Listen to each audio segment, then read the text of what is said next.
AMANGY JAVE, Bajo la llovizna. Historia de una polca de Epifanio Méndez Fleitas. Buenos Aires amanecía bajo una llovizna fina, esas gotas que no mojan fuerte, pero sí despiertan el alma.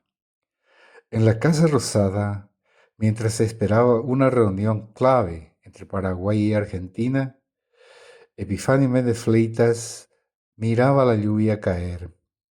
Y allí, entre gotas y silencio, nació una melodía. Así surgió AMANGY JAVE, bajo la llovizna, una de las polcas más bellas del Paraguay. Porque aquí la música también nace cuando llueve. Alma Guaraní, la voz profunda del Paraguay.